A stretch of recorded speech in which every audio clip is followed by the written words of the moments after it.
Assalamualaikum warahmatullahi wabarakatuh. Innal hamdalillah nahmaduhu wa nasta'inuhu wa nastahdihi wa nastaghfiruh wa na'udzu billahi ta'ala min shururi anfusina wa min sayyiati a'malina. May yahdihillahu fala mudilla lahu wa may yudlil fala hadiya lahu. Asyhadu an la ilaha illallah wahdahu la syarika lahu wa asyhadu anna Muhammadan 'abduhu wa rasuluh. Allahumma salli wa sallim wa barik ala sayyidina Muhammad wa ala alihi wa sahbihi wa man tabi'ahum bi ihsanin ila yaumiddin. Rabbi shrah li sadri wa yassir li amri wa hlul 'uqdatam min lisani yafqahu qawli. Radina billahi rabban, kami redha Allah Tuhan kami, wa bil islami dina, kami redha Islam cari hidup kami, wa bi Muhammadin nabiyyan wa rasula, dan kami juga redha Muhammad sallallahu alaihi wasallam sebagai nabi kami dan rasul kami. Yang dihormati lagi dikasihi tuan pengerusi masjid, seluruh ahli jawatan kuasa masjid, para imam, bilal, tuan-tuan guru, hadirin hadirat, muslimin muslimat, mudah-mudahan kita semua diberkati dan dirahmati oleh Allah Subhanahu wa taala. Alhamdulillah, setinggi syukur kepada Allah kerana pada malam ini kita dapat datang ke rumah Allah untuk menunaikan salat maghrib secara berjemaah. Dan alhamdulillah, setinggi syukur lagi kepada Allah kerana pada malam ini kita dapat kekal berada di rumah Allah untuk duduk dalam majlis ilmu. Mudah-mudahan dengan kehadiran kita ini mengundang berkat dan rahmat daripada Allah Subhanahu wa taala, seterusnya menjadi bekal kepada kita untuk bertemu Allah Subhanahu wa taala di hari akhirat nanti insya-Allah. Muslimin muslimat yang dirahmati oleh Allah Subhanahu wa taala sekalian, sedar tak sedar hari ini kita dah 29 Syawal, dan maghrib ni kita masuk 1 Zulqaidah, habis dah bulan Syawal. Jadi siapa-siapa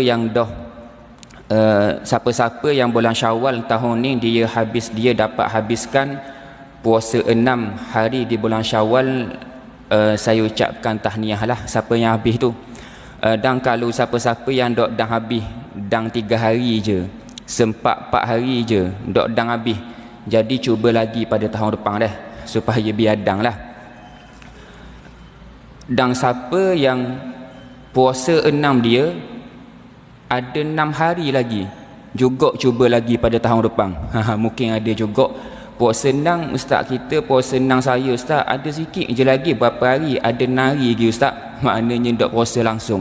Dalam ni kemungkinan jemaah Masjid Kepong ni ramai dah habis ikut puasa senang. Saya nak tanya tuan-tuan, siapa habis puasa senang baru ni jatuh tangan?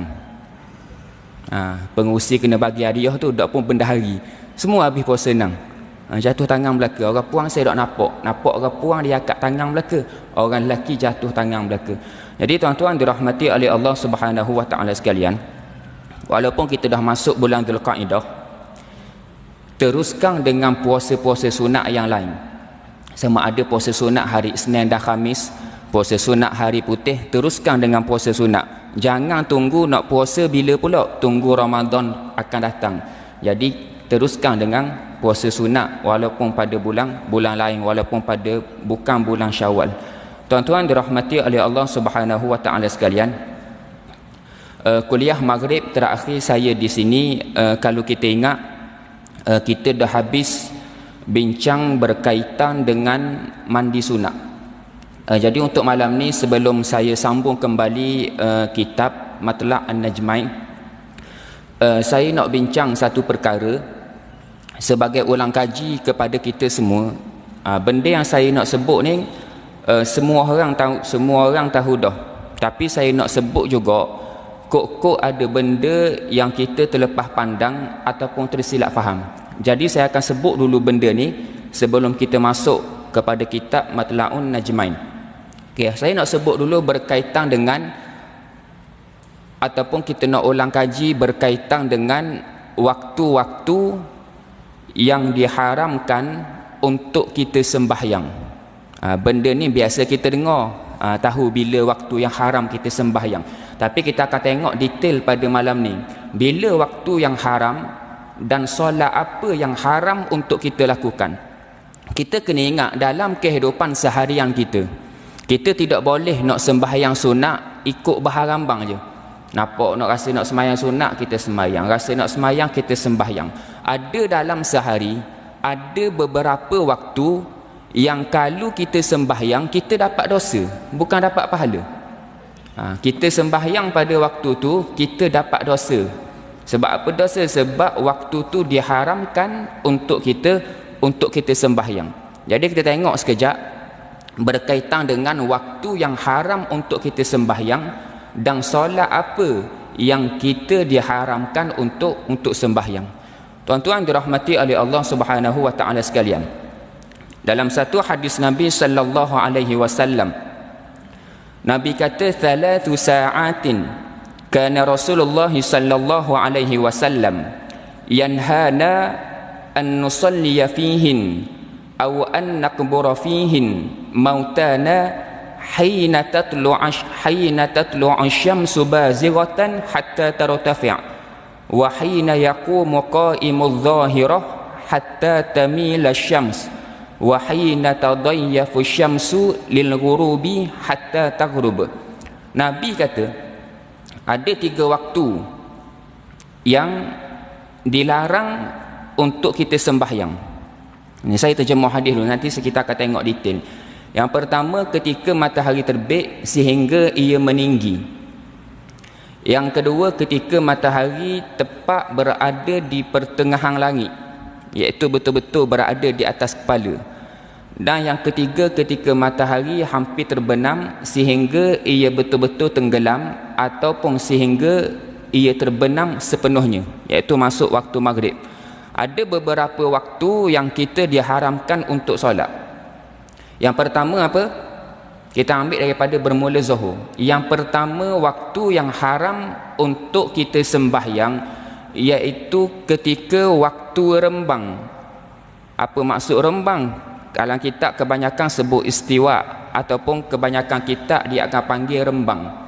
Apa maksud rembang? Iaitu ketika matahari betul-betul berada di atas kepala. Dengan makna apa? Apabila matahari betul-betul berada di atas kepala, betul-betul berada di atas langit, di tengah-tengah betul-betul, maka pada waktu tu dia ada bayang belah timur ke belah barat. Saya nak tanya tuan-tuan, ketika matahari betul-betul duduk atas kepala, bayang ada belah timur ke ada belah barat? Tak ada bayang jawapan dia. Matahari kalau betul-betul duduk atas kepala, dia tak ada bayang. Matahari terbit belah timur, contoh ni timur, ni bukan timur, ni contoh. Matahari terbit timur, ketika matahari terbit timur, bayang akan ada belah barat. Bayang, contoh botol, dia ada bayang belah barat. Dia naik, bayang sampai satu tahap, duduk betul-betul atas, dia tak ada bayang, melainkan bayang di bawah. Apa maksud di bawah? Kalau tuan-tuan buat, cuba esok, ketika waktu rembang, tuan-tuan duduk tengah panah, tapi rasa tak sanggup duduk tengah panah, duduk dalam aircon sokmo, pergi tengah panah, bayang dia akan ada hanya di bawah. Tuan-tuan angkat kaki, matahari duduk atas, bayang dia ada bawah, lalu angkat kaki tu. Tapi kalau betul di atas kepala, yang walaupun belah timur ataupun belah barat, melainkan hari hujan, hak tu tak nampak lah tuan-tuan. Jangan tanya pula, "Ustaz, saya pukul 1 tengah hari, hujan lebat, tak ada bayang pun." Memang tak ada waktu tu. Dia waktu yang dok hujan dan waktu matahari kita nampak lah pada waktu tu. Jadi tuan-tuan, waktu rembang, waktu tu kita diharamkan untuk sembahyang. Bila waktu tu, kalau ikut dari segi kiraan minit ataupun jam, waktu dia sebelum matahari gelincir. Apabila matahari gelincir, matahari duduk atas kepala, gelincir sikit je, waktu tu masuk waktu zuhur. Saya pernah sebut di sini, duduk atas kepala matahari, gelincir sikit je, akan keluar bayang yang sangat pendek dari belah timur, waktu tu masuk waktu zuhur. Walaupun dalam takwin 3 minit lagi, sah dah kita sembahyang. Sebab tengok matahari nombor 1 kiraan sembahyang, walaupun dalam takwin tak masuk lagi. Tu bagi orang yang pandai tengok matahari lah, dan mudah je tengok, ada bayang matahari gelincir, ada bayang masuk waktu zuhur. Jadi antara matahari duduk di atas kepala sehingga sebelum gelincir, waktu tu haram untuk kita sembahyang. Lebih kurang setengah kitab sebut lebih kurang 20 minit sebelum zuhur. Waktu tu haram kita sembahyang. Jangan pula tiba-tiba kita ambil sembahyang, nak pergi mayang zuhur, tengok zuhur 5 minit lagi, kita pun mayang ajak dulu lah. Kita mayang ajak. Haram kita sembahyang pada waktu tu. Mayang istikharah dulu lah, haram kita sembahyang pada waktu tu. Mayang sunat musafir dulu lah, haram kita sembahyang pada waktu tu. Dapat dosa kita sembahyang pada waktu tu. Dan kalau kita nak tahu waktu haram, kita kena belajar dan kita kena sentiasa ulang kaji. Takut-takut kita tersilap buat. Dan ada solat yang boleh sembahyang, ada solat yang boleh dilakukan. Yang tu kita tengok kayak gitu. Cuma secara umumnya dilarang untuk kita solat pada waktu tu. Jadi untuk waktu rembang, dengar molek deh, untuk waktu rembang diharamkan untuk solat melainkan waktu rembang hari Jumaat. Untuk waktu rembang, asar, isu lepas asar, lepas subuh, letak tepi. Hak tu tak kait dengan hari Jumaat. Untuk waktu rembang sahaja, untuk hari Jumaat tidak haram kita sembahyang. Dengan makna apa? Contoh, kita datang solat Jumaat, zuhur 1 suku, kita sampai 1:05 minit, tuan-tuan solatlah solat sunat apa-apa pun, waktu tu tidak haram. Untuk hari Jumaat sahaja. Termasuk orang yang solat di rumah, bukan di masjid sahaja. Maknanya orang puang boleh juga sembahyang pada waktu tu. Waktu tu tidak diharamkan untuk waktu rembang pada hari Jumaat. Okey, selesai. Tu waktu yang pertama. Waktu yang kedua yang diharamkan untuk kita sembahyang ialah selepas solat subuh hingga terbit matahari. Lepas subuh dia ada 2 waktu. Bermula selepas solat subuh hingga terbit matahari, maksudnya hingga habis waktu subuh. Dan bermula terbit matahari sehingga matahari naik segala dalam kitab sebut, atau selembing atau setombok atau 7 hasta. Macam mana? Waktu yang pertama selepas solat subuh hingga habis waktu subuh, dan bermula habis waktu subuh kena tambah lagi lebih kurang 20 minit. Waktu tu waktu yang diharamkan untuk kita sembahyang. Apa maksud selepas subuh? Dengan makna selagi kita tidak sembahyang subuh, tidak haram untuk kita solat apa-apa solat sunat. Kita datang ke masjid, kita pun solat sunat 2 rakaat sebelum subuh. Lepas tu kita tengok jam, ada 10 minit lagi nak qomat. Ada contoh setengah masjid dia ada tulis berapa minit lagi nak qomat, 10 minit lagi. Maka kita dibenarkan untuk solat apa-apa solat sunat selagi dah sembahyang subuh. Dan apabila kita dah selesai solat subuh, maka bermula daripada waktu itulah kita diharamkan untuk solat. Okey, tu waktu yang kedua. Dan yang ketiga, dia gabung dua tu. Waktu yang seterusnya yang haram untuk kita sembahyang ialah selepas solat asar sehingga terbenam matahari. Mudah cerita, sehingga masuk waktu maghrib. Kita kena faham tuan-tuan, bukan bermula waktu asar. Yang ni saya kena tekankan supaya kita jangan tersilap faham. Waktu haram solat yang seterusnya bukan bermula waktu asar, bermula selepas kita sembahyang asar. Ada ke tidak orang sembahyang asar sebelum asar? Ada tak orang sembahyang asar sebelum masuk waktu asar? Adalah jamak takdim sebelum masuk waktu asar, tapi sembahyang dah asar. Orang yang sembahyang jamak, saya bagi contoh, kita duduk di kepung, saudara kita, adik-beradik kita ajak kita mari rumah nak buat sembahyang ajak. Contohlah, tak kira lah ajak benda-benda pun, nak buat sembahyang ajak. Kita pun daripada kepung pergi ke Kelantan. Sampai-sampai di sana kita cukup lebih 2 marhalah. Maka sampai-sampai di sana kita pun sembahyang berjemaah dengan ahli keluarga kita di Kelantan. Lepas tu nak sembahyang ajak, ada makan-makan, buat sembahyang zuhur di situ terus. Maka kita ni musafir, maka kita dibenarkan untuk solat jamak takdim. Orang lain tidak boleh hak duduk situ. Kita daripada Terengganu boleh solat jamak. Maka apabila selesai sembahyang Zuhur, kita pun bangun tambah sembahyang Asar, sama ada tamam ataupun jamak 2 rakaat. Kita pun bangun sembahyang Asar. Lepas setelah sembahyang, maka orang pun nak buat solat hajat. Kita boleh tak solat hajat yang musafir tadi? Selepas sembahyang Zuhur, dan kita jamak takdim sembahyang Zuhur dan Asar. Waktu tu Asar lambat lagi, 4.30. Baru pukul 1.30 waktu tu. Agak-agak kita boleh tak sembahyang hajat dengan orang lain? Tuan-tuan general dah ni. Boleh ke tidak? Jawapan dia haram untuk dia. Haram untuk dia sembahyang. Sebab dilarang solat selepas solat Asar. Jadi bagi orang yang jamak takdim, contoh dia sembahyang pukul 1.30, bermula 1.30 sehingga maghrib, dia haram sembahyang. Sebab apa? Dia dah sembahyang Asar. Sebab itulah bukan masuk waktu Asar, bermula daripada sembahyang Asar. Dengan makna bagi orang yang jamak takdim, dia sembahyang Asar awal lah.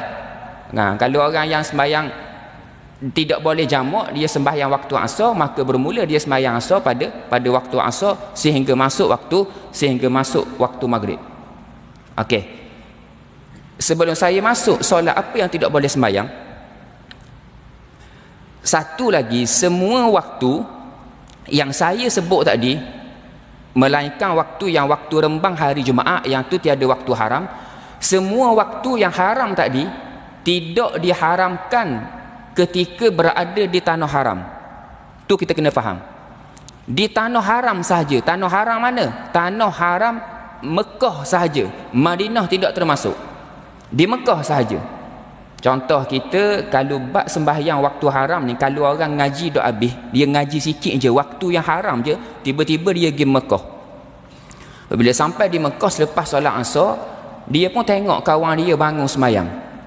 Contoh, kawan dia bangun sembahyang. Lepas sembahyang dia pun marah kawan dia, mung dok ngaji ke? Duk Malaysia dulu. Mana boleh sembahyang lepas Asar? Kawan dia kabur mayang hajat ke, mayang istikharah, dok kira lah. Dia pun marah kawan dia, mung dok ngaji ke? Mana boleh sembahyang sunat lepas Asar?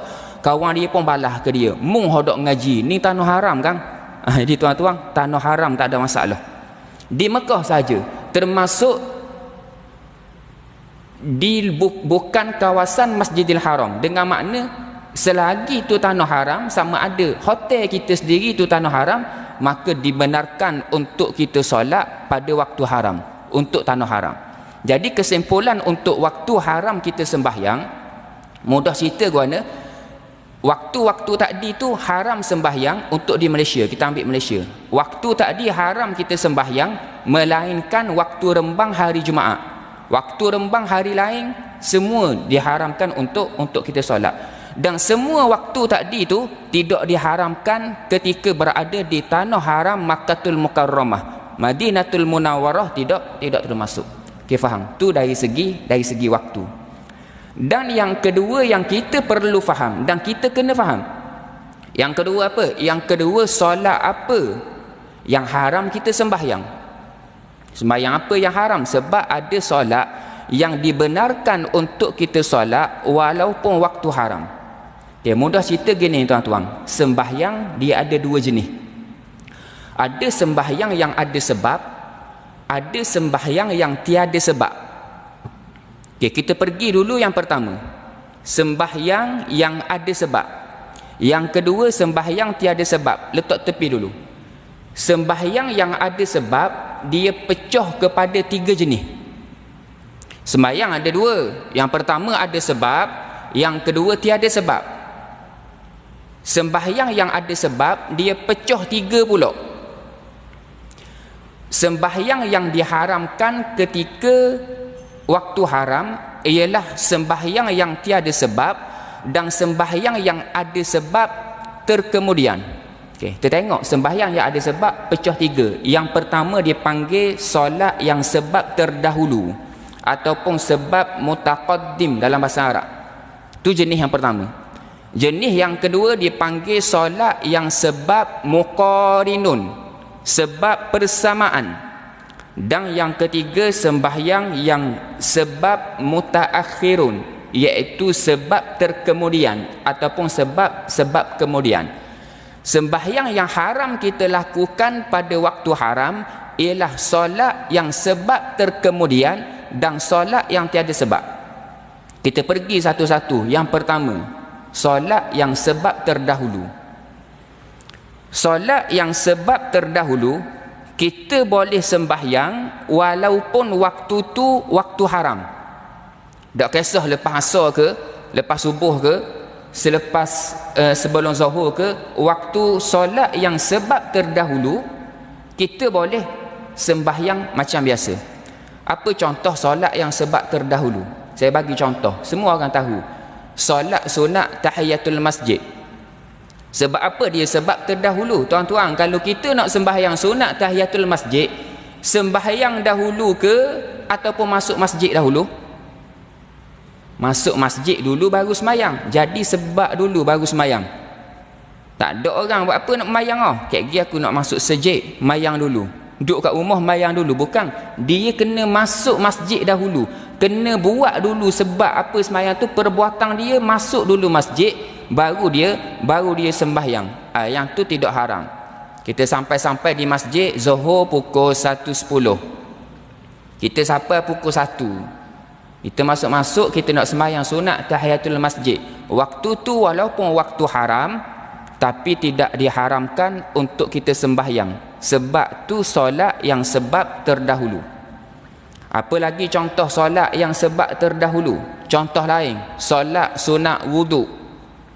Kita kena ambil wuduk dahulu, baru sunat untuk kita sembahyang. Jadi sebab dulu baru sembahyang. Kita ambil wuduk, tengok-tengok jam, duduk kat rumah kita contoh. Kita ambil wuduk kat rumah kita. Tengok jam pukul 1, Zuhur 1.10 contoh. Maka kita boleh sembahyang sunat wuduk. Sahaja aku solat sunat wuduk 2 rakaat kerana Allah Ta'ala. Walaupun waktu tu waktu haram, kita boleh sembahyang macam biasa. Sebab tu sembahyang yang sebab terdahulu. Contoh lain, apa lagi solat yang sebab terdahulu? Ada sebab dulu baru melakukan solat tersebut. Contoh lain apa? Solat hari raya. Okay, contoh. Ada orang dia dok semayang raya pagi. Dia dok semayang raya. Nak semayang raya, dia kena raya dulu. Baru boleh semayang raya. Kena raya dulu, masuk dulu raya 1 Syawal tu, masuk dulu waktu pagi tu, selepas subuh tu. Baru boleh semayang raya. Dengan masuk dahulu waktu tu, baru boleh semayang raya. Dia tak semayang. Sebab apa tak semayang? Jaga anak kecil. Dia nak semayang bila? Nak semayang pukul 9 karang. Tunggu tok lelaki balik. Maka nak semayang tiba-tiba sibuk buat benda tu, sibuk buat benda ni. Sedar-sedar pukul 1 tengah hari. Pukul 1 dah, Zuhur 1.10. Waktu tu waktu haram sembahyang. Tapi disebabkan dia tak sembahyang lagi solat sunat hari raya, sama ada Aidil Fitri ataupun Aidil Adha, pukul 1 boleh dia sembahyang lagi. Boleh lagi sembahyang. Sebab apa? Tu solat yang sebab terdahulu. Sembahyang apa lagi? Tuan-tuan sebut.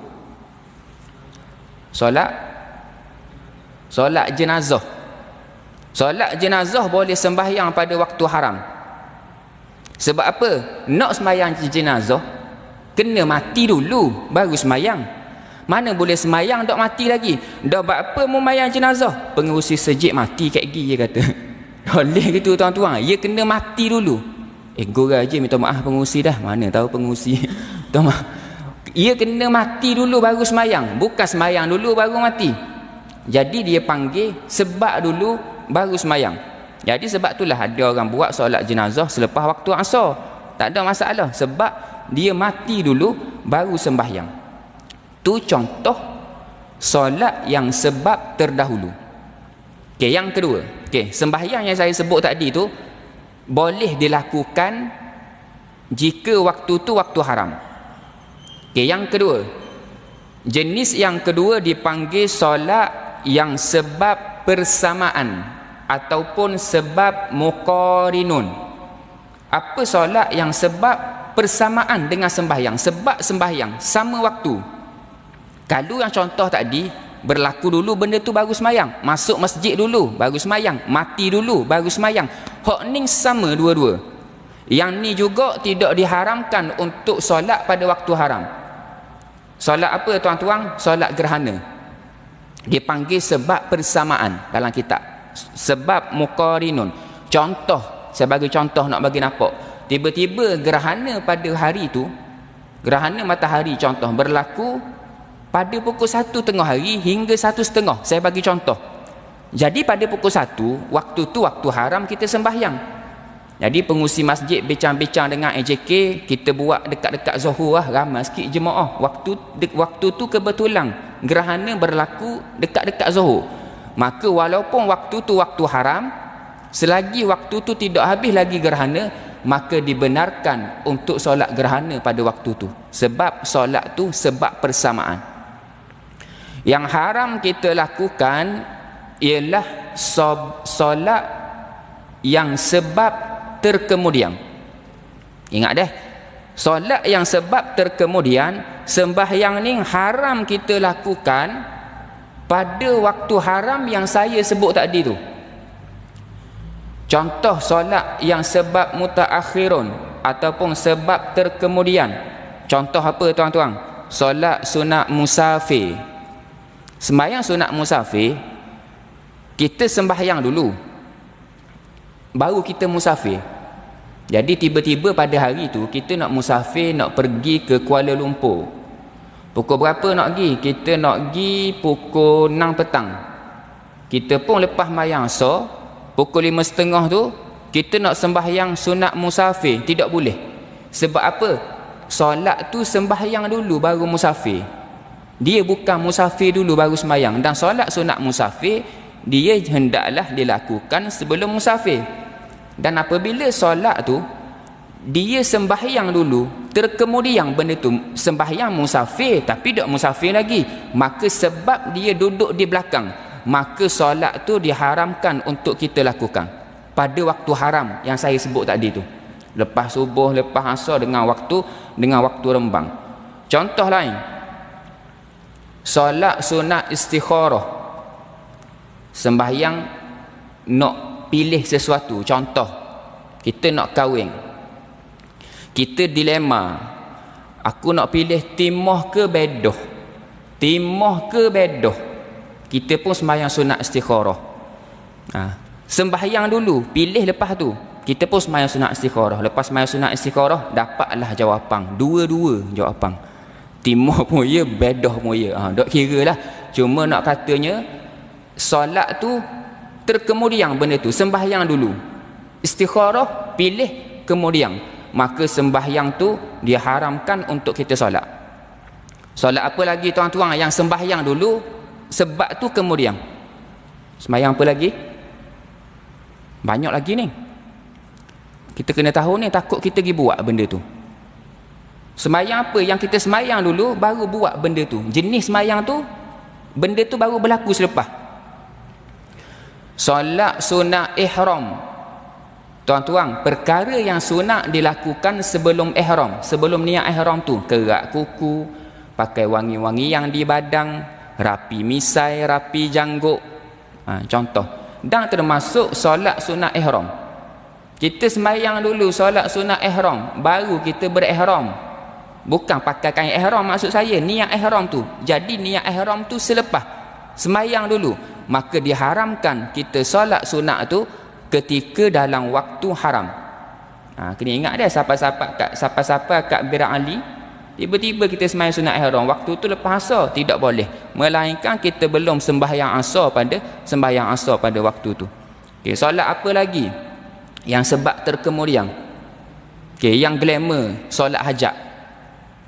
Kita sembahyang dulu, hajat tu tertunai yang akan datang. Jadi sembahyang dulu. Contoh, kita sembahyang apa? Nak bagi selamat temuruga lusa, kita pun buat sembahyang hajat. Hajat kita tu, kita nak tu hok akan datang tu. Jadi solat tu sebab terkemudian, bukan sebab dulu. Maka solat tu diharamkan untuk kita sembahyang. Jadi kena jaga-jaga tuan-tuan. Lebih-lebih lagi orang yang sembahyang jamak, macam saya khabar tadi. Jangan pula tiba-tiba pergi musafir tempat orang, macam saya khabar tadi, orang nak buat sembahyang hajat pukul 3 petang. Kita dalam perjalanan dah sembahyang Zuhur dan Asar. Kita pun sampai rumah saudara kita lebih 2 marhalah. Asar Zuhur, Zuhur Asar kita sembahyang dah.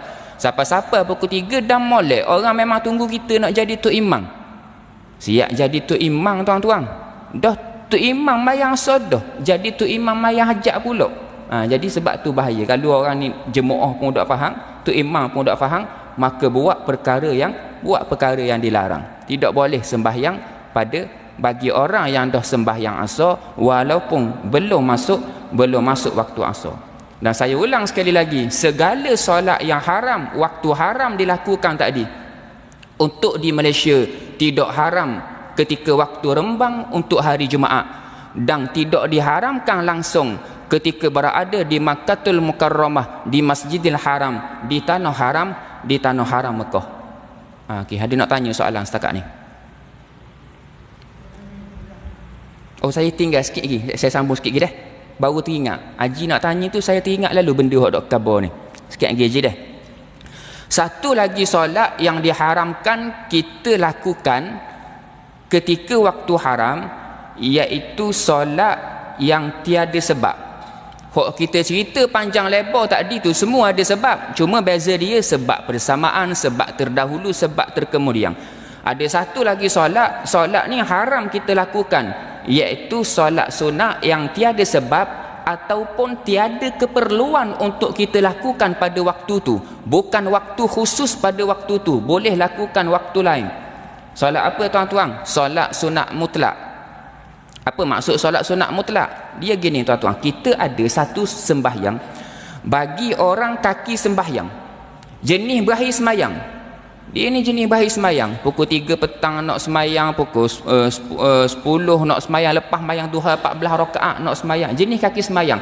Dia ada satu lagi solat yang kita boleh lakukan, dipanggil solat sunat mutlak. Kita boleh beramal benda ni. Contoh, lepas isyak balik rumah, kita balik rumah tak tahu dah nak semayang dia, boleh lakukan solat sunat mutlak. Sahaja aku solat sunat mutlak 2 rakaat kerana Allah Ta'ala, ataupun sahaja aku solat sunat 2 rakaat kerana Allah Ta'ala. Tak kait dengan solat sunat hajat ke solat sunat sahaja. Waktu tu kita dibenarkan lakukan, melainkan ketika waktu haram juga tidak dibenarkan untuk kita lakukan. Dan apa lagi solat yang tiada keperluan dan dia haram lakukan ketika waktu haram? Contoh lain, solat sunat taubat. Nak taubat tak wajib dengan sembahyang, jadi tiada keperluan lakukan pada waktu tu, boleh pilih pada waktu lain. Maka solat tu juga diharamkan, haram dilakukan ketika waktu haram. Okey, boleh dah. Okey, ya Haji. Soalan Haji. Nak tanya soalan tadi.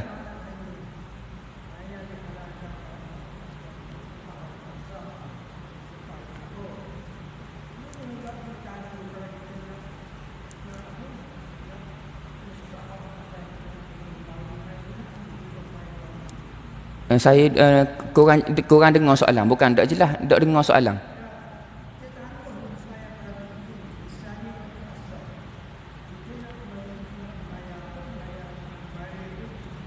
Nak semayang benda? Kita tangguh waktu asar nak semayang benda? Okey. Okey. Okey, soalan dia boleh ke tidak kita tangguh dulu. Mayang terlewat sikit fardu asar, contoh kebetulan terlepas dah di masjid, memang nak semayang rumah, nak semayang sunat dahulu, boleh, tak ada masalah. Selagi tak semayang asar, selagi tidak sembahyang asar boleh lakukan. Sebab itulah kalau kita sampai masjid, contoh kita sampai masjid lepas mayang sunat qabliyah sebelum asar tu, mayang sunat qabliyah boleh dah, sebab dia ada sebab. Sebab apa mayang sunat qabliyah asar? Sebab masuk waktu asar. Yang tu saya tak sebut dia. Boleh solat rawatib, tak ada masalah. Kejap dah habis jawab lagi dah. Oh, dia ingat dah jawab benda saat ni. Jawapan dia boleh. Jadi sebelum imam Tok Bilal qomat, kita mari asar, tengok 10 minit lagi orang nak qomat, boleh nak semayang hajat ke, nak semayang istikharah ke. Tapi Haji tak munasabah nak semayang istikharah, nak pilih benda lagi. Contohlah, nak semayang hajat ke tak kisahlah, boleh. Termasuk subuh.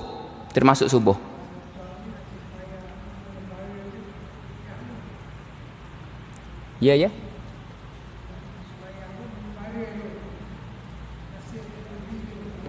Sembahyang musafir. Musafir okey. Kita nak pergi musafir. Sembahyang sunat musafir dulu. Boleh, yang tu boleh. Tapi kalau sembahyang tu kita nak pergi musafir bila? Nak pergi ke Pulau Karang. Yang tu dia sembahyang musafir ni tuan-tuan, dia sunat ketika dekat-dekat nak pergi musafir. Jadi uruf kita ni setengah jam lagi nak tolak. Lebih kurang gitulah. Sembahyang musafir waktu dekat-dekat kita nak pergi musafir. Ya tu.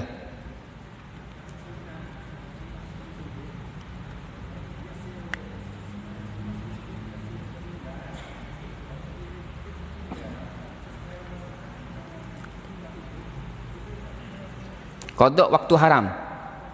Okey, soalan dia, kita ni terlepas 2 rakaat sebelum subuh. Sebab apa? Mari-mari sejik orang mayang subuh dah. Jadi sembahyang subuh terus, dak dang mayang sunat sebelum subuh. Pertama saya nak sebut solat sunat sebelum subuh.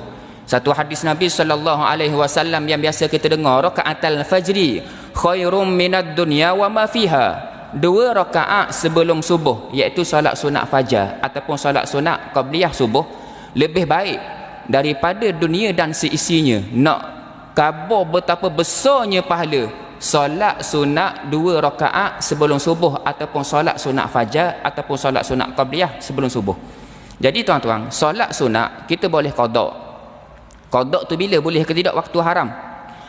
Solat sunat, yang solat sunat tersebut kita lazimi buat. Syarat nak qada ni bukan cerita waktu haram lagi. Syarat yang untuk kita boleh qada solat sunat ialah solat sunat yang solat sunat tu kita lazimi buat.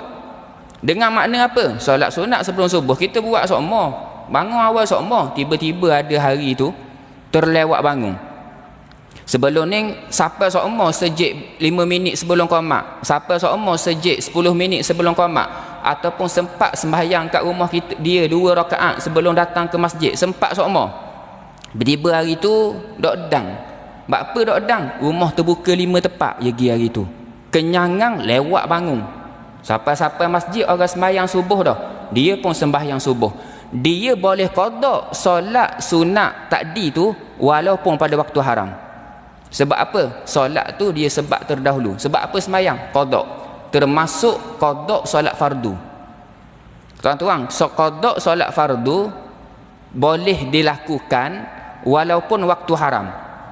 Kita boleh qada sembahyang sunat, kita boleh qada solat subuh lepas subuh. Kita sembahyang subuh dah, nak qada sembahyang subuh buat apa? Dulu 10 tahun tinggal sembahyang dulu, zaman-zaman jahil dulu. Mari insaf nak qada, maka boleh qada lepas subuh. Tapi kita nak qada lepas subuh pun tuan-tuan tengok keadaan juga. Jangan pula mari masjid orang penuh, ada kuliah. Lepas sembahyang subuh kita pun bangun, sembahyang 2 rakaat. Tengah-tengah pula duduk. Ustaz kheling, jemaah kheling. Atang ni dok ngaji ni contoh. Tuan-tuan, orang tu pun tengah-tengah sembahyang orang tengok pelik ngak, lepas wi salang ia pun kata sembahyang qada boh, dia kata gitu. Jadi tuan-tuan, qada tak ada masalah, tapi tengok keadaan. Jangan sembahyang qada hingga aibkan diri kita. Pandai-pandailah buat di rumah ke ataupun orang balik belaka dah, pandai-pandai. Sama juga dengan orang sembahyang qada subuh. Ketika waktu orang sunat sembahyang sunat qabliyah, contoh dia ada banyak sembahyang subuh tinggal, dia pun mari masjid. Contoh deh, sebagai contoh, dia pun datang ke masjid. Orang lain sembahyang sunat qabliyah sebelum zuhur, dia sembahyang qada subuh. Jadi kita nak qada subuh waktu tu boleh ke tidak? Boleh tak? Orang sembahyang sunat qabliyah sebelum zuhur, kita nak sembahyang qada, boleh ke tidak? Boleh lah, tak ada masalah. Waktu haram pun boleh, waktu tu boleh, tak ada masalah. Dan kalau kita qada pada waktu tu, nak qada subuh, waktu yang bukan waktu sembahyang subuh pada waktu tu, jangan pula kita pergi baca kunut. Orang lain mayang 2 rakaat sebelum zuhur, kita mayang baca kunut. Orang tahu lalu lah, ni mayang qada hak subuh tadi contoh. Jadi tak payah baca kunut kalau kita nak qada subuh lah. Tapi kalau kita duduk rumah seorang diri belaka tu, silakan nak baca kunut. Bukan saya marah baca kunut, bukan. Time qada tu di waktu yang orang lain sembahyang lain, kita nak qada subuh, pandai-pandailah. Jangan sampai kita aibkan diri kita. Tak perlu nak khabar ke orang kita sembahyang qada. Kita lakukan sahaja solat qada qada tersebut. Okey, ada lagi soalan? Dah masuk bab lain dah ni, saya buka soalan lah. Ada soalan lagi kait dengan benda ni?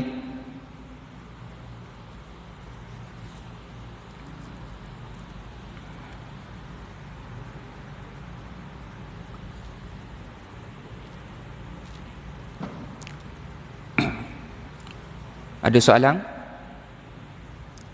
Dia sini orang lelaki ialah senang tanya soalan. Kalau orang puang dia nak tanya guna, memang dok tanyalah kan, ke dia bagi ketah ke benda. Dalam live ada soalan tak Cik Yusri? Ada soalan?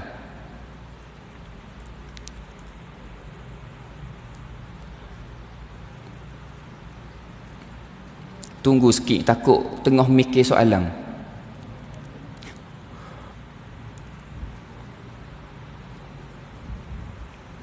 Kalau dok tanya soalan memang sebab faham tu alhamdulillah lah. Tapi kalau dok tanya sebab dok nampak lagi ustaz, terdahulu terkemudian, lah kali biar malah kumbayang sunat tu. Okey, sebelum saya tertinggal, ada satu lagi berkait dengan benda ni, berkait dengan solat sunat isyraq dan solat sunat duha. Dua ni dah.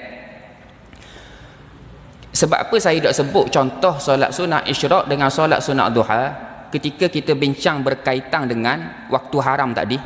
Sebab apa saya nak sebut benda tu? Sebab waktu duha dengan waktu isyraq dia tidak akan berlaku pada waktu haram. Itu yang pertama. Jadi sembahyang tu dia tak berlaku waktu haram, sebab waktu haram tu bukan waktu duha, waktu isyraq. Kalau solat-solat lain boleh, kadang-kadang orang tak tahu dia akan buat je waktu haram. Tapi solat sunat duha dan solat sunat isyraq tidak boleh dilakukan pada waktu yang diharamkan. Solat sunat isyraq dan solat sunat duha waktu dia tidak berkait dengan waktu haram. Okey, saya nak sebut sikit. Biasa kita dengar solat sunat isyraq dan kita dengar solat sunat duha. Setengah pandangan ulama mengatakan solat sunat isyraq tu merupakan solat sunat duha. Sebab solat sunat isyraq dia dilakukan, maksud solat sunat isyraq ialah solat yang dilakukan pada awal-awal waktu duha, tu dipanggil solat sunat isyraq. Dan ada setengah ulama kata waktu tu waktu duha, maka solat sunat duha. Cuma ulama yang pecah dua tu, kita nak tahu bila masuk waktu solat sunat isyraq, bila masuk waktu solat sunat duha. Solat sunat isyraq hanya boleh dilakukan 2 rakaat. Manakala solat sunat duha boleh dilakukan sehingga 14 rakaat. Kita sembahyang duha tuan-tuan, kita boleh buat lebih sehingga 14. Dan kita niat solat tu sahaja aku sembahyang sunat duha 2 rakaat kerana Allah Ta'ala. Tapi kebanyakan dalam kalangan kita dia buat 2 je. Dok nak buat banyak-banyak. Tapi bagi sesiapa yang sempat, solatlah sunat duha hingga banyak sekalipun, tak ada masalah. Solat sunat isyraq bila tuan-tuan? Dia berdasarkan satu hadis Nabi sallallahu alaihi wasallam dalam hadis riwayat Tirmizi. Ni siapa yang boleh beramal dengan benda ni, beramallah. Nabi kata man shallal ghadah fi jamaah thumma qa'ada yadhkurullah hatta tatlu'a asy-syams thumma shalla rak'atain kanat lahu ka ajri hajjah wa umrah tamah. Hadis riwayat Tirmizi. Nabi sallallahu alaihi wasallam bersabda, sesiapa yang menunaikan solat subuh berjemaah. Ni nak kaitkan dengan solat sunat isyraq yang ulama kata ada wujud solat sunat isyraq sekejap pada waktu tu. Sesiapa yang menunaikan solat subuh berjemaah. Syarat yang kedua, syarat pertama tunaikan solat subuh berjemaah. Nak dapat yang saya nak khabar ni. Syarat yang kedua, thumma qa'ada yadhkurullah hatta tatlu'a syamsu. Kemudian dia kekal duduk di tempat tu. Dia kekal berzikir kepada Allah sehingga terbit matahari. Dengan makna apa? Habis waktu subuh dan habis waktu haram sehingga matahari naik segala. Dia berzikir. Sebut berzikir tak kisahlah nak berzikir mulut, nak baca Al-Quran, nak fikir tentang keesaan Allah. Main wasak tidak dikira, tidur tidak dikira, duduk dan dia berzikir. Zikir apa-apa zikir tak kisah, dengan syarat dia ingat kepada Allah. Ingat kepada Allah, muhasabah diri, bertaubat pada waktu tu, keadaan dia ingat kepada Allah. Memang nampak susah benda ni, dalam keadaan waktu yang lama lepas sembahyang subuh nak ingat kepada Allah, tak berganjak tak cara benda lain. Sebab tu pahala dia besar, saya sebut dalam hadis kayak gini yang saya baca tadi. Dan Nabi kata syarat yang ketiga, syarat pertama solat subuh berjemaah, syarat yang kedua kekal.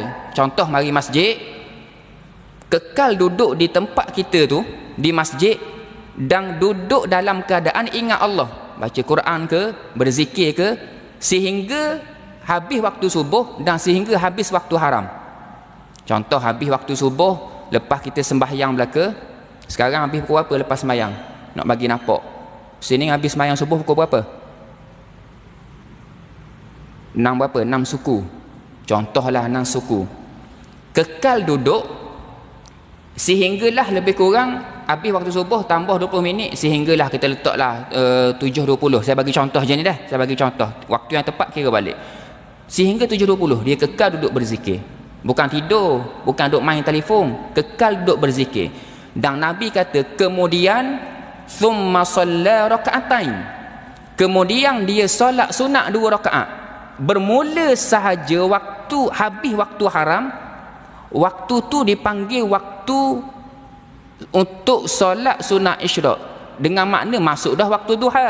Tapi apabila dilakukan pada awal-awal waktu tu, boleh dilakukan solat 2 rakaat sebagaimana dalam hadis solat sunat isyraq 2 rakaat. Masa dia lebih kurang dalam 15 minit sahaja selepas bermulanya habis waktu haram. Tu sahaja. Solat sunat duha sampai karang, sehingga sebelum waktu rembang yang tadi tu lama. Cuma afdal solat duha ketika tengah panas terik, lebih kurang pukul 10, pukul 9, tengah matahari tengah naik, tu yang afdal. Tapi yang isyraq ni kena waktu tu, permulaan masuk waktu duha.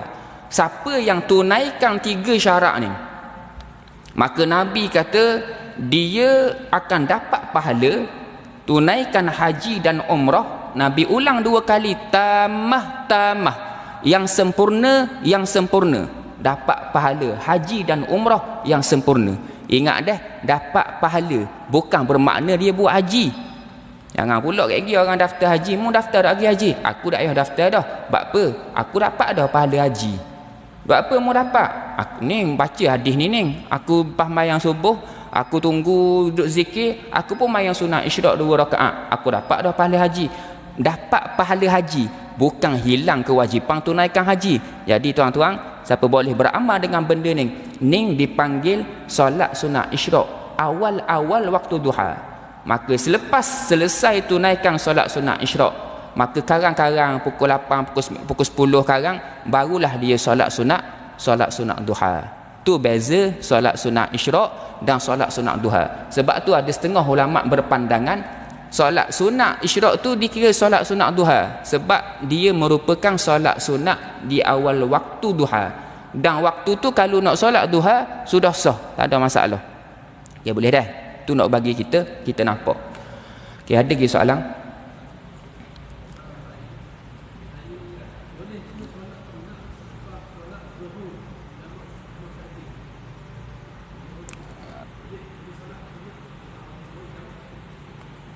Solat selepas waktu zuhur, dia jamak takhir, mayang zuhur dan asar. Jamak takdim, okey. Okey, soalan dia boleh ke tidak orang tu dia solat jamak takdim, solat zuhur dan asar dalam waktu zuhur, disebabkan dia nak sembahyang sunat. Contoh, tak kira sembahyang sunat benda-benda pun, dia lepas sembahyang zuhur nak sembahyang sunat dulu baru nak sembahyang asar. Boleh ke tidak tuan-tuan? Hak ni pelajaran tahun lepas. Syarat jamak takdim hendaklah mualah. Lepas sembahyang zuhur kena sembahyang asar, tak boleh diselangi dengan benda lain. Jadi jawapan dia tidak boleh.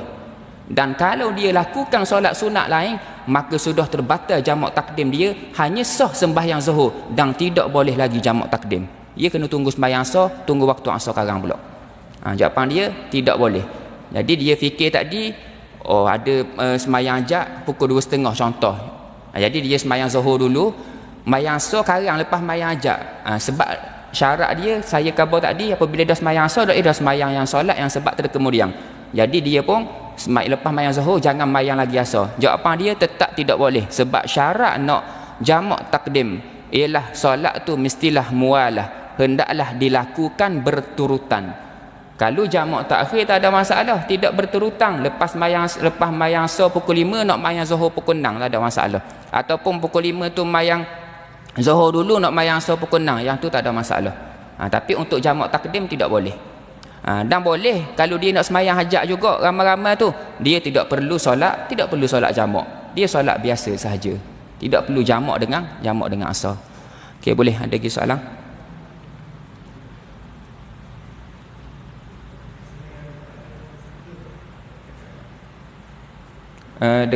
Dekat sikit tak dengar. Sembahyang duha pukul 9.10. Sembahyang duha. Okey, soalan dia, kita dah solat duha pukul 10. Pukul 10 contoh dah. Kita pun datang ke masjid. Pukul berapa datang masjid tu? Kita mari nak sembahyang zuhur. Okey, waktu tu waktu rembang ke tidak? Belum waktu rembang, boleh lagi solat duha. Solat duha boleh dilakukan sehingga 14 rakaat dan tidak wajib buat berturutan. Maksud 14 rakaat tidak semestinya lepas bagi salam kena bangun terus. Bukan. Boleh jauh-jauh.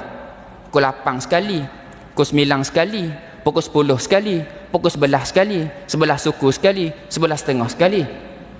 Saya beri contoh, tapi tak ada orang buat rasanya gitu. Sikit-sikit mayang duha, tapi benda tu sah boleh. Dan yang haji tanya tadi, datang masjid tak masuk lagi waktu rembang, silakan solat duha, ada masalah. Sebab solat duha bermula waktu habis waktu haram selepas subuh, habis waktu subuh tambah pula waktu haram tadi tu sehingga matahari terbit sepenuhnya ataupun matahari naik segala. Bermula waktu tu waktu duha sehinggalah sebelum waktu rembang. Sehingga sebelum waktu rembang, bukan sebelum zuhur. Sebab apabila masuk waktu rembang sudah bukan lagi waktu solat duha. Okey, ada lagi soalan?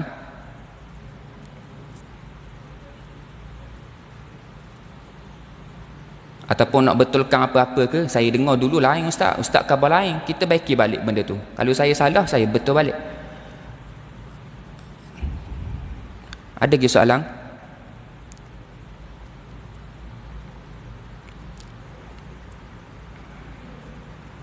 Okey, kalau tak ada, sekadar itu saja untuk malam ni. Saya nak masuk kitab. Tak apalah, kita bincang juga benda yang bermanfaat untuk kita tadi. Kita tahulah benda-benda mungkin yang sebelum ni kita dah tahu, tapi kita ulang kaji supaya kita lebih jelas pada malam ni. Dan saya minta maaf banyak segala salah dan silap. Moga-moga apa yang saya sampaikan pada malam ni dapat bagi manfaat kepada diri saya sendiri dan kepada kita semua. Dan pesanan saya perbanyakkanlah kita sembahyang sunat untuk tolong kita di hari akhirat nanti. Aku qauli hadza wa astaghfirullahal azim li wa lakum. Bismillahirrahmanirrahim. Alhamdulillahirabbil alamin. Wassalatu wassalamu ala asyrafil anbiya'i wal mursalin wa ala alihi wa ashabihi ajma'in. Allahumma arinal haqqa haqqan warzuqna ittiba'ah wa arinal batila batilan warzuqna ijtinabah. Rabbana atina fid dunya hasanah wa fil akhirati hasanatan wa qina adzabannar. Wa sallallahu ala sayyidina Muhammad wa ala alihi wa sahbihi wasallam. Walhamdulillahi rabbil alamin. Assalamualaikum warahmatullahi wabarakatuh.